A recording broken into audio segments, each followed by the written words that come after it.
Podemos nos sentar, amado irmão, querida irmã, mais uma vez acolhendo você que nos ouve na sua casa, ou mesmo você no seu veículo, indo de um lugar a outro, acolhendo mais uma vez as nossas legionárias de todos os presídios. A festa de Assis, da expressão latina, significa exército em ordem de batalha. Mas não uma batalha física, uma batalha espiritual. E vocês têm percebido ultimamente a batalha espiritual e o levante das forças inimigas.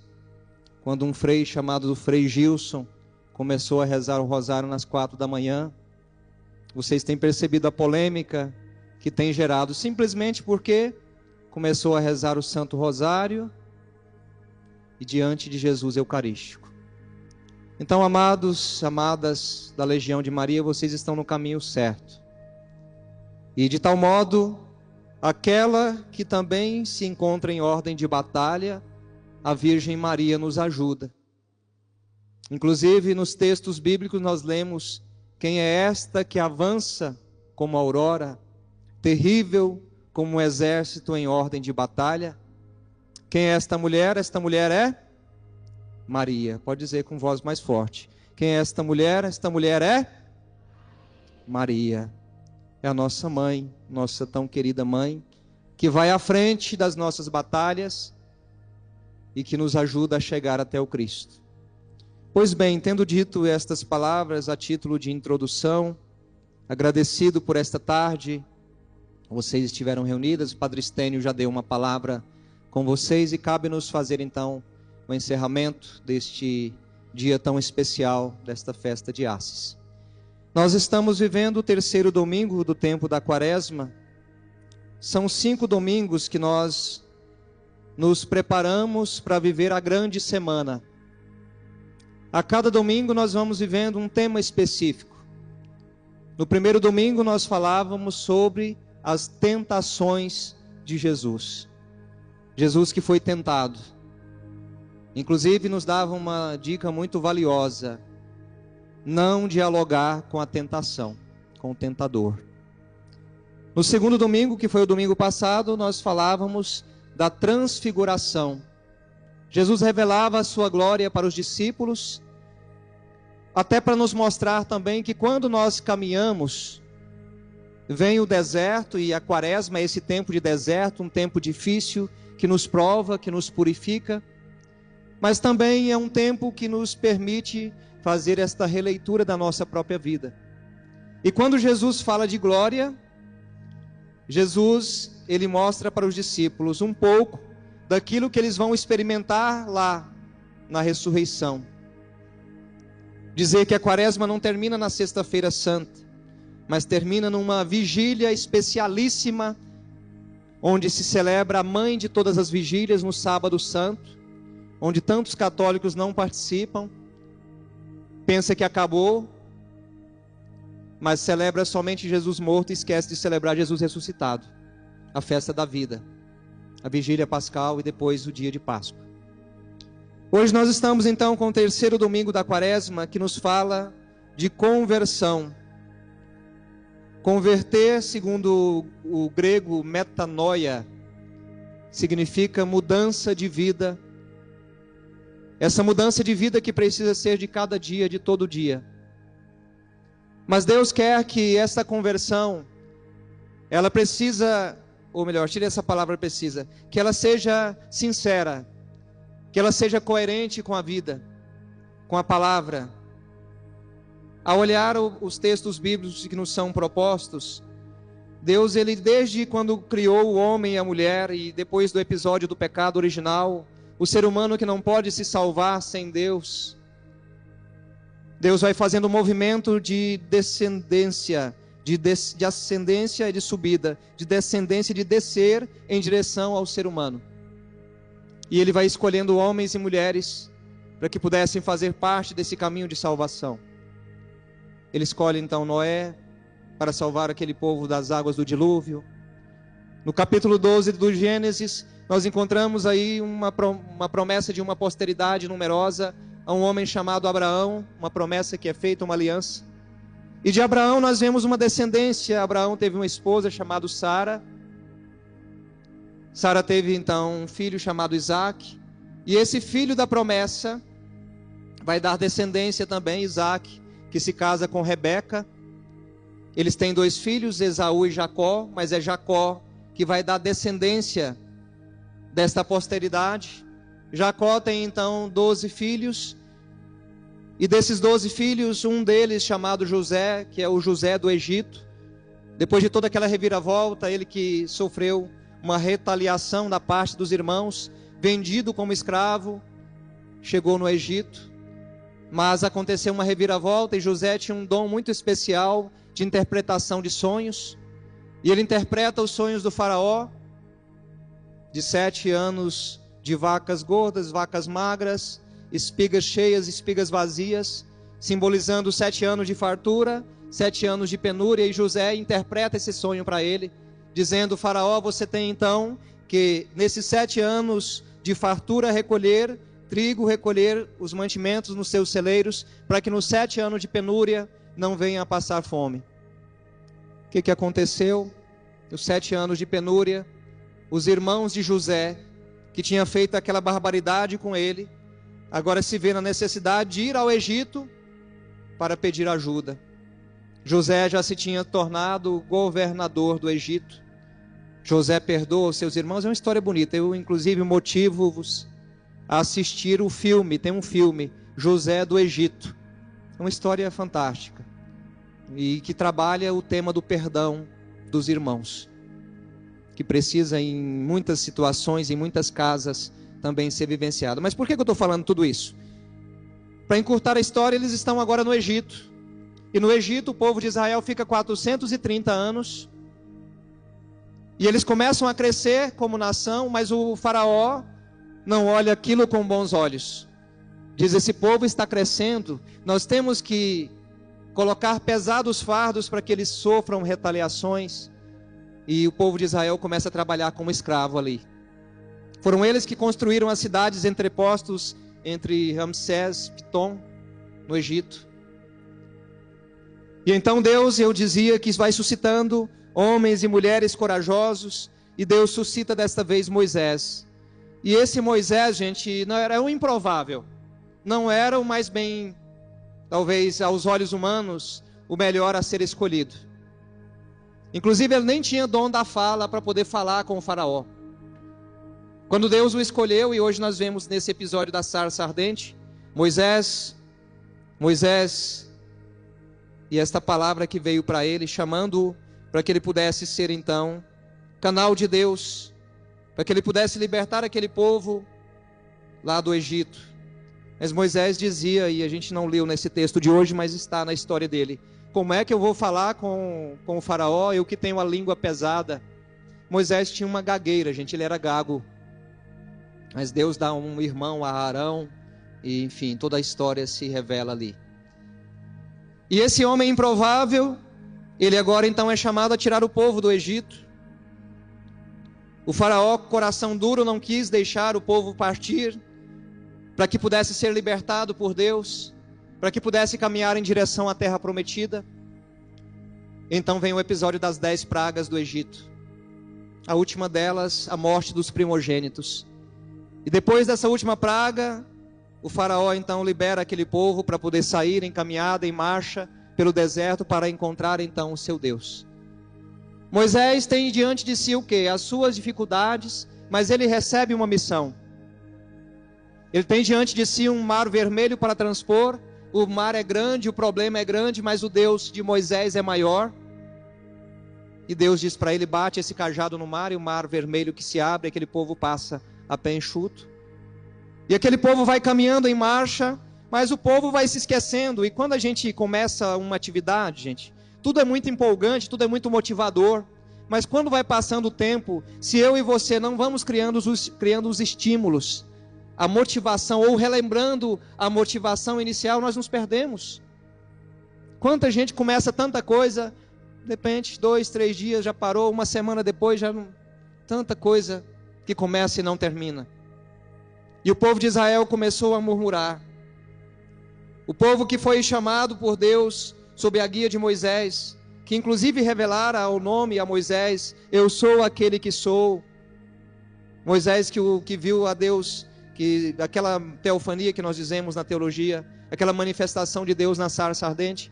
Moisés vai à frente, e Moisés dá as tábuas da lei, não ele mesmo, mas Deus, e ele está no Monte Horebe, melhor, no Monte Sinai, recebe as tábuas, indicando ao povo: vamos caminhar na presença de Deus. E aquele povo murmura, e aquele povo reclama. A segunda leitura vem relatar um pouco isso. Paulo, pega aí o seu folheto, por favor. Toma o seu folheto aí, o versículo 6. Versículo 5, melhor dizendo. A maior parte deles, daquele povo de Israel que caminhava pelo deserto, desagradou a Deus, pois morreram e ficaram no deserto. Esses fatos aconteceram para serem exemplo para nós, a fim de que não desejemos coisas más, como fizeram aqueles no deserto.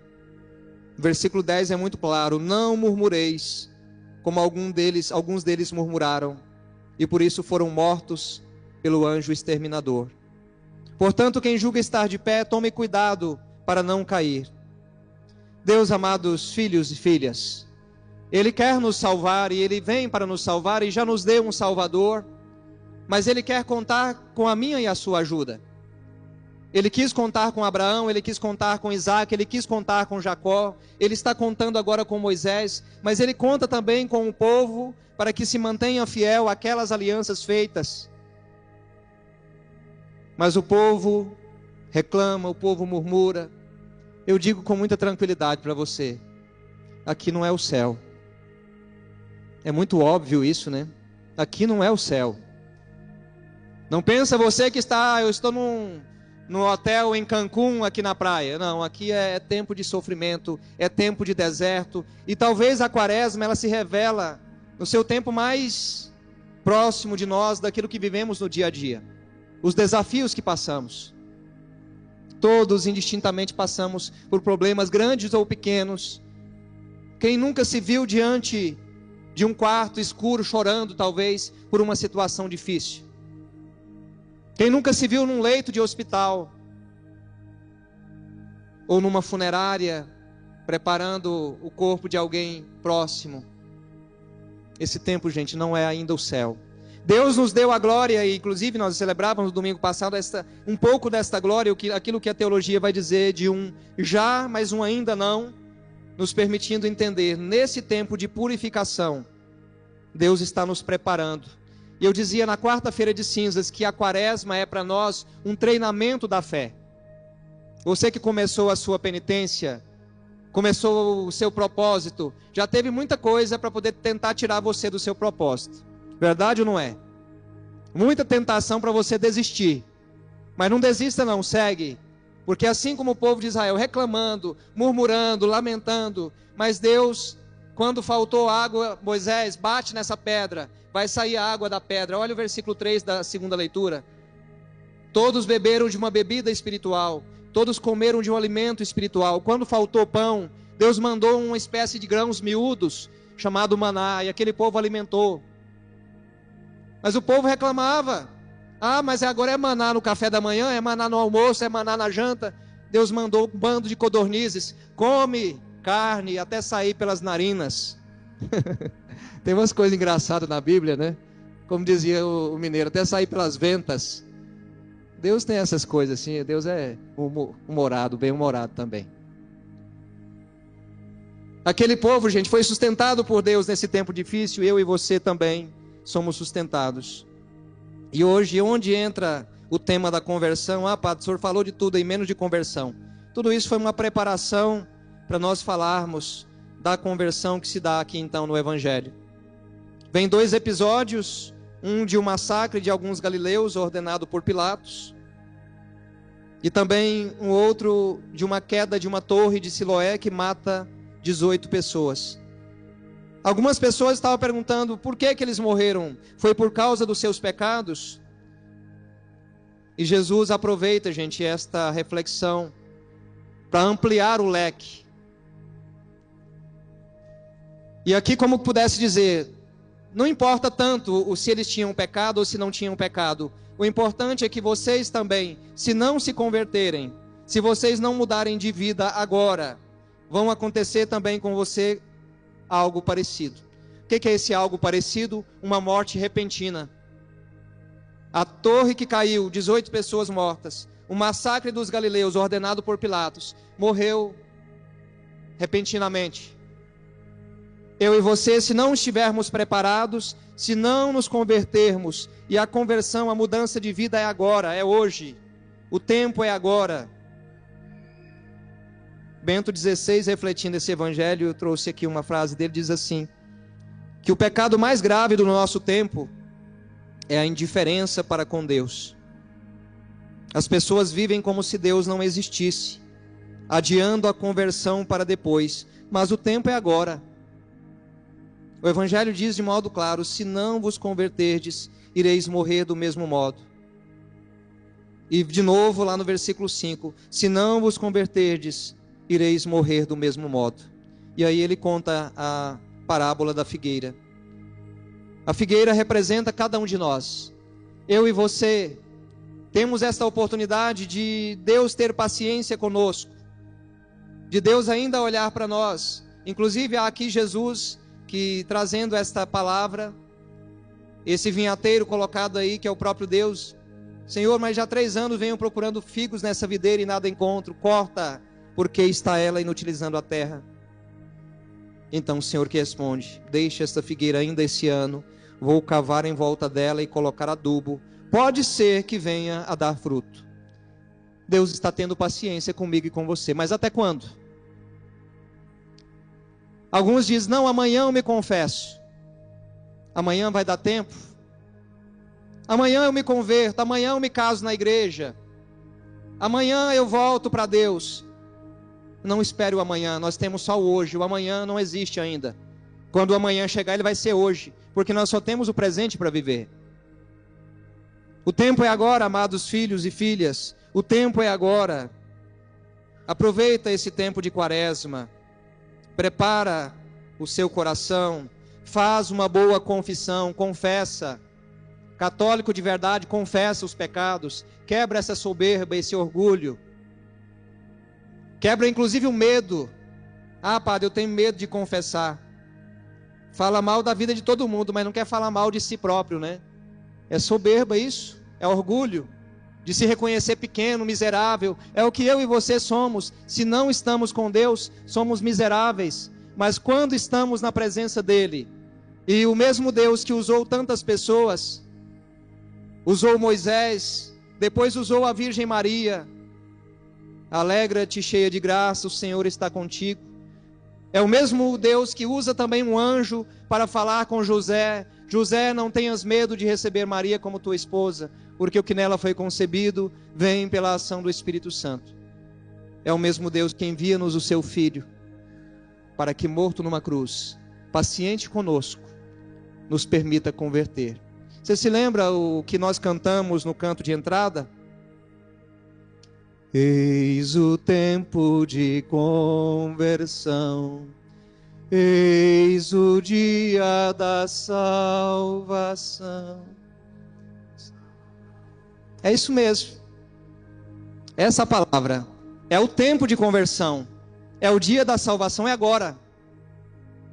Procura na internet lá para você um exame de consciência, faz uma boa confissão nesse tempo. Nós vamos ter mutirão de confissão dia 2 de abril.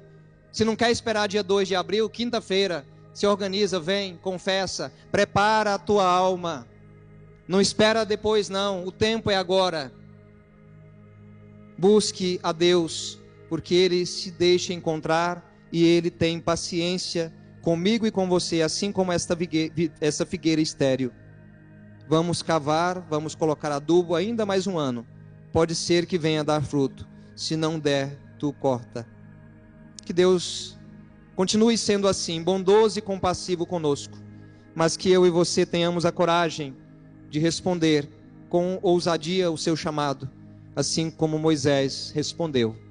Fica de pé para encerrarmos com o refrão do Salmo, porque o Senhor tem paciência conosco, o Senhor é bondoso e compassivo. Então reza cantando e canta rezando esta palavra: o Senhor é bondoso e compassivo. Canta mais uma vez.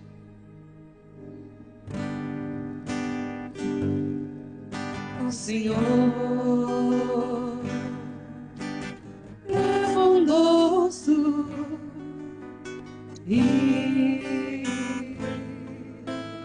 compassivo. Canta esta palavra, solta a sua voz. O Senhor é bondoso e compassivo. Repita comigo assim: Jesus, Jesus, obrigado. obrigado. O Senhor é bondoso e compassivo. O Senhor é bondoso e compassivo. O Senhor ainda acredita em mim. O Senhor ainda acredita em mim. Está tendo paciência comigo, Está tendo paciência comigo. para que eu me converta, Para que eu me converta. para que eu mude de vida. Para que eu mude de Porque sem conversão vida. Porque sem conversão não tem salvação. não tem salvação. Sem conversão Sem conversão eu não alcanço o céu. eu não alcanço Me ajuda, o céu. Senhor, Me ajuda a ser uma pessoa melhor. a ser uma pessoa Eu melhor. quero ser melhor Eu quero ser melhor aonde eu estiver. aonde eu estiver. Obrigado pela sua paciência Obrigado pela sua paciência e pela sua bondade. e pela sua bondade. Obrigado, Senhor. Obrigado, Senhor. Canta para finalizar.